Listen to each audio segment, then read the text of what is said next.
What up though, YouTube fam? This your boy Pan82 back with another video. If you're new to the channel, make sure you subscribe, hit that thumbs up for your boy, leave your comments below, let me know if y'all appreciate the content that I'm bringing y'all. Alright, today's video right here was inspired by one of the biggest YouTubers in the game right now, a good friend of mine, Unbreakable Kicks. He hit me up this morning and was asking me about foams, because I think he thinking about getting back into them. He said his favorite Foamposite that he had was the fighter jet pair, and he wanted to get those back. So he was asking me about like how they fitting and stuff like that, and basically he wants some background information on the phone so he could talk about it during his review video when he get them or whatever. So that's what sparked this video right here, and I needed to give y'all an updated version of the Foamposite evolution anyway, how they came about, when did they start, why they came about, the designer, who was the shoe designed for, and just the whole evolution of the foams, because there's a lot of foams that I have in my collection that people didn't even know were foams. They dismissed those and they only care about the Foamposite 1s and Pros, or only know about Foamposite 1s and Pros. So for those that don't know, you will know today. You're gonna learn today. This is the #1 channel for that Foamposite content. I am the undisputed king of foams. After this video, you will never question it again. So let's go ahead and go all the way back to 1993 was when the Foamposite came under development. Form fitting technology, very costly project, $750,000 for a single mold. It was, like I said, very costly. Such a manufacturing headache for Nike to try to manufacture a shoe that molds to your foot back in those times. You know what I mean? They were so close to scrapping the idea that they went on ahead and tried to launch it with Scottie Pippen. Scottie Pippen didn't like it because the prototype he saw was a white-based Foamposite. He didn't like that. Penny Hardaway ended up seeing it and liked it. So what Nike did was made a test wear pair in the colorway of his uniform of the Orlando Magic. So that's why you got that royal blue. That picture or that prototype that's floating around. That's the second prototype, the test wear. So 1997, designed by Eric Avar, the Foamposite 1, Penny Hardaway's signature sneaker. Big difference is the Penny logo and no swoosh. That's the difference between that and the Foamposite Pro. Penny logo on the back, Nike symbol on the Foamposite Pros. Mike Bibby could be spotted with these shoes first in the championship, the Arizona Wildcats, when they won the championship. So this is it right here. This is the grandmother. This is the one that started it all. The Foamposite 1 Royal. Evolutionized the shoe game, you know what I'm saying, as we know it. So after Scottie Pippen saw it and a host of other NBA players saw it, they ended up liking what they saw. So that's what caused Nike to go in their bag and make the Foamposite Pro. The Foamposite Pro was actually designed to be like a team shoe, because back then NBA players weren't wearing other signature player shoes. You know what I mean? So Tim Duncan ended up wearing these, Scottie Pippen ended up wearing these, and that's why they called them Foamposite Pro, because other pros around the league wanted to wear them. So what they did was remove the Penny logo, like I said, put Air right there, and put the swoosh right here. And then you got a Penny logo instead of a Nike swoosh, Foamposite on this part, and right here just the 4 stripes. That's the biggest difference. Other than that, it's the same exact shoe. So this was actually a team shoe back in 1997.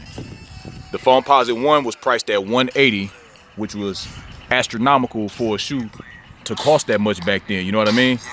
So this shoe ended up being $170. They priced this one at $170. You know what I'm saying? Because like I said, it was supposed to be a team shoe.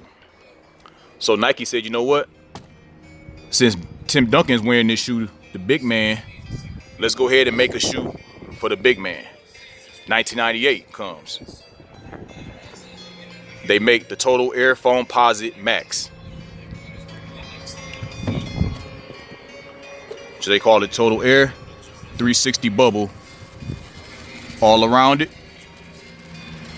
And Foamposite technology. Very heavy, durable shoe made for the big man.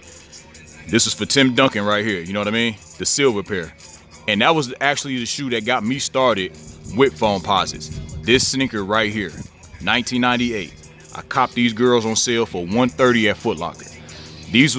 I think these were going for like $180 or $170 or something like that back then too. So this is 1998. Nike started go ahead and evolutionalize the Foamposites for all the players around the league. So they just kept getting more and more ideas, trying different stuff. So here comes 1999. Now we got Flightposites. We got the Flightposites. This is the Allen Houston PE right here. He rocked these in a different couple colorways for the New York Knicks. Jason Kidd had these, and Kevin Garnett had a pair. So Foamposites is taking off. Like I said, this is the new wave. This is the new wave for basketball shoes technology, and that's why they have the air vents for the breathability of the shoe, because it's supposed to mold to your foot. Well, like I said, that's a different topic.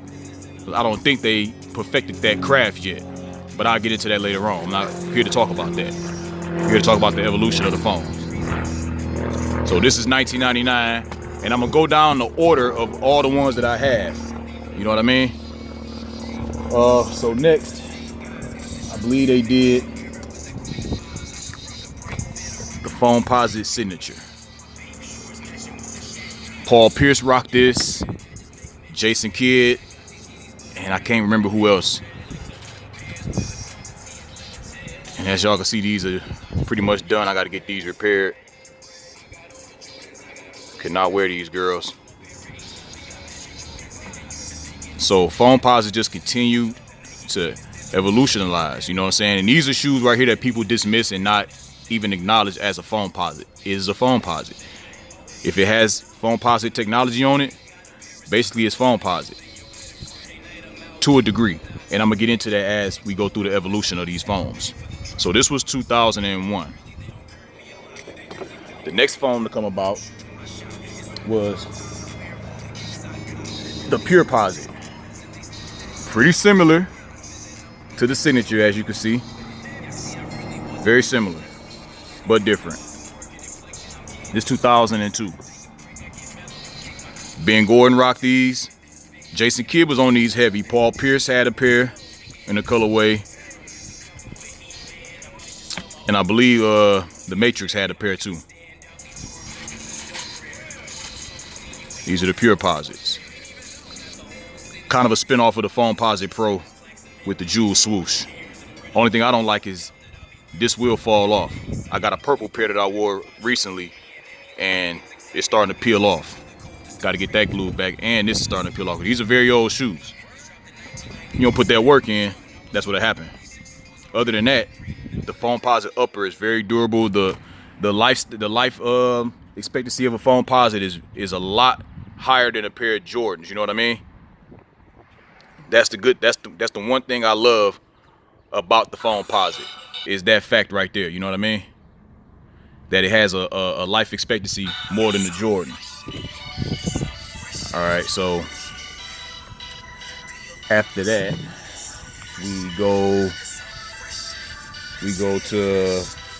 we're gonna fast forward to 2008. 2008. Nike went on ahead and brought out the Foam Dome. So this is a Foamposite and a Nike Gold Dome combined. Very, very tough and durable shoe, man, as you can see. This shoe was 11 years old. This is the OG. This is not the retro. 11 years old, still holding up, still good. The shelf life of a Foamposite is incredible. That's why I'm into these shoes more than I am in the Jordans.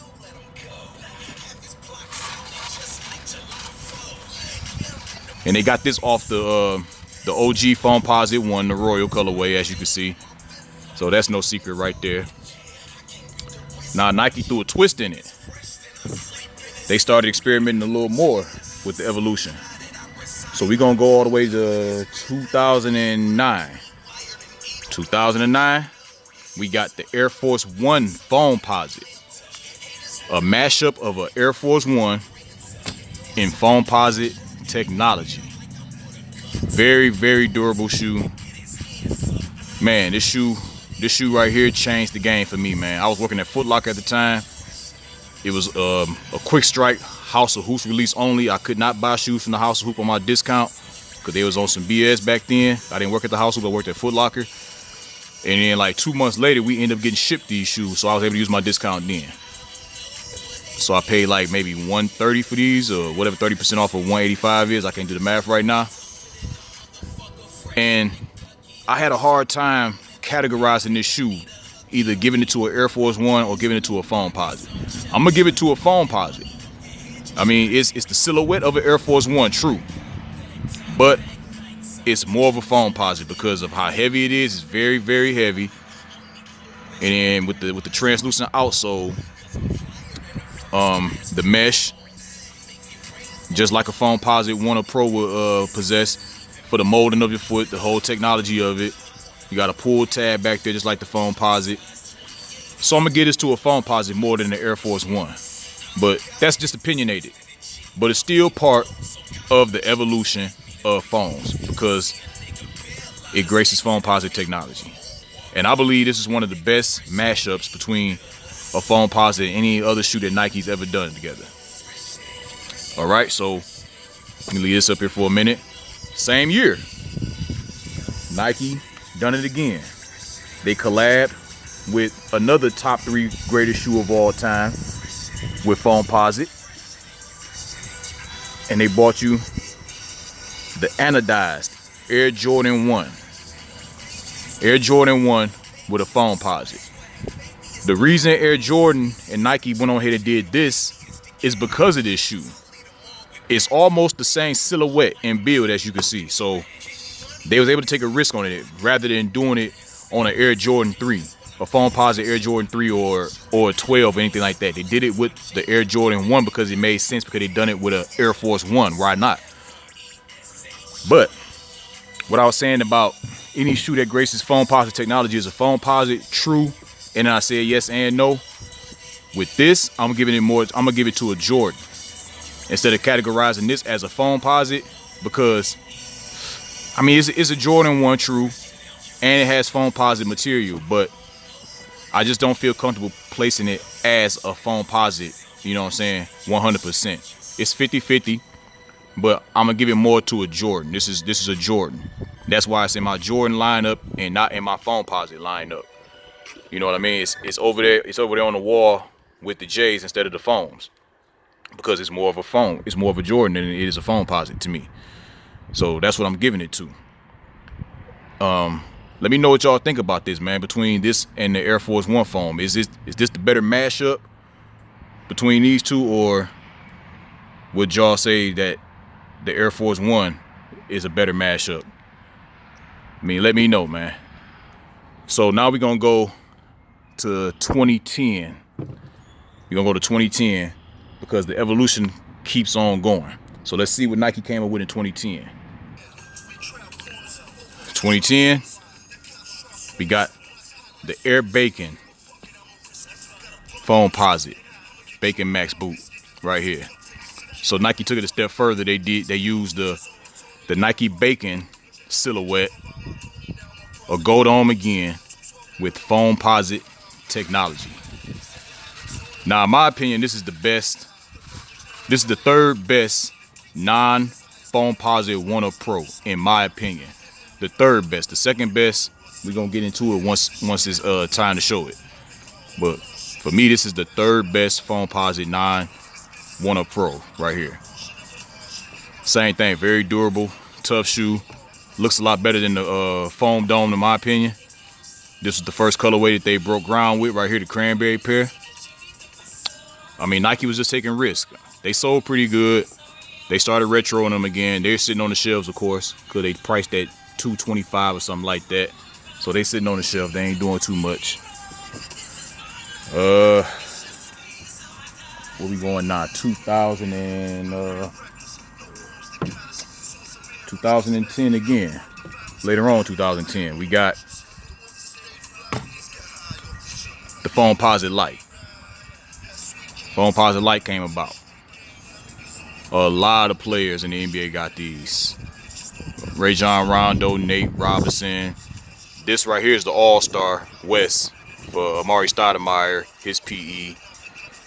Jason Kidd, Paul Pierce, a lot of NBA players was rocking this shoe, got their hands on this shoe right here, man. This is definitely one of the toughest Foamposites to ever come out too, that a lot of people did not classify as a Foamposite. Only ones they know about is the Kryptonates. But there are more colorways than this. Oh, Ben Gordon actually has a PE this too. I have that PE too, the black and red PE for the Chicago Bulls. So now we done with 2010. So we go to 2011. 2011, 2012. No, this is 2012. 2012. The Hyperposit came about. These colorways sold all right because they kind of like a LeBron. When they first came out, people thought they was LeBron, so a lot of the heads copped these. When they found they wasn't LeBrons, they kind of sat around. And then this was a hefty price tag too. This was $220. You know what I mean? Chris Bosh rocked this colorway before. I think it was this. I want to say I saw this pair on him the first time they played San Antonio when they won the championship in 2013. He had these on, and he got a lot of these colorways, man. Dope ass colorways in the Hyperposit that Nike never brought out. A lot of his PEs. I only had 2 of them, which is this, and I got the Black History Month joint. And this is the second best non-Foamposite 1 Pro. This is what I was talking about right here, the Hyperposit. And it's linked with a Hyperfuse. That's where all this technology comes from. The Hyperfuse technology, Foamposite, 360 Air Max bubble all around the shoe. This was the premier basketball shoe for at least 2 seasons for a lot of different NBA players, 3 seasons primarily for Chris Bosh. So now we go to 2013, another Nike basketball shoe that they was trying, the Barkley Posit. This is a CB94 and a Foamposite mashed together. This is the all-star pair right here for 2013. Of course, Barkley never did rock a Foamposite. Like I said, this is just a mashup they put together. This is all 3 of them right here. I ain't gonna lie, for a minute, I actually thought that this was the best Nike basketball shoe Foamposite at one point because of this colorway right here. It had me gassed up. I ain't gonna lie. So now we go to 2014. Okay, so 2014. This is not really a Foamposite. It has Foamposite material, but it's one of those, you know, up in the airs. This is the LeBron 11. This is not the first LeBron to grace Foamposite material. The LeBron 4 was. I don't have the 4s, but this kind of takes after the look of the little penny posit. You know what I mean? They both came out in the same year. Like I said, I won't call this a Foamposite, but it is Foamposite material. But that's how deep I am, and my passion is for Foamposites, that I get anything that has that Foamposite material on it. This is a LeBron shoe. It's classified as a LeBron shoe, but it graces Foamposite material. It's just another level of the evolution of foams. I just had to share that with y'all real quick. But it's not a foam. It's not categorized as foam. I don't count this as my Foamposite. Like if I count my Foamposite and say I got 100 and whatever, I won't count the LeBron 11 because I have 6 pair of LeBron's 11s. Minus those, however many Foamposites I got in the collection is what I got. But I just had to show this to y'all because it is a Nike. It does grace Foamposite material, and Penny Hardaway was one of LeBron's heroes, so that's why he wanted to shoot like Penny Hardaway to have Foamposite material on it. So now we got Penny's alter ego, Lil Penny's. Y'all know about the commercial, Chris Rock, the Lil Penny doll, alter ego and stuff like that, blah, blah, blah. Y'all know that. These dropped in 2014. This is the Shooting Star pack right here. A lot of people got rid of this shoe just to get the Shooting Star foams. I actually like both of them. It grew on me.